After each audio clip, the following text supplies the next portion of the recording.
നമസ്കാരം. ഇന്ന് ബൈബിളിൽ പ്രതിപാദിച്ചിട്ടുള്ള ഒരു ജീവിയെ പരിചയപ്പെടുത്തുകയാണ്. ആ ജീവിയുടെ പേര് കാട്ടാട് എന്നാണ്. പാറയിലെ കാട്ടാടുകളുടെ പ്രസവകാലം നിനക്കറിയാമോ? ഇയ്യോബിൻ്റെ പുസ്തകം 39-ാം അധ്യായം 1-ാം വാക്യമാണ്.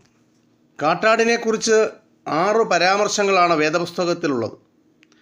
അവ പാറക്കെട്ടുകളിലും കുന്നുകളിലും വസിച്ചിരുന്നു എന്ന് മിക്ക പരാമർശങ്ങളും വ്യക്തമാക്കുന്നു. നമ്മുടെ നാട്ടിലുള്ള കാട്ടാടുകൾക്കുള്ളതുപോലെ ഇവയ്ക്ക് ആടുകളുമായി വലിയ സാമ്യമില്ല. ഐബെക്സ് സിറിയാക്കസ് എന്ന ശാസ്ത്രനാമമുള്ളവ മാനുകളുടെ വർഗത്തിൽപ്പെട്ടതാണ്. ചാവുകടൽ പരിസരത്തും ലബനോൻ കുന്നുകളിലും കാട്ടാട് ഉണ്ടായിരുന്നു. അവയുടെ നീണ്ടുവളഞ്ഞ കൂർത്ത കൊമ്പുകൾ 130 സെൻറ്റിമീറ്ററോളം നീളം ഉണ്ട്.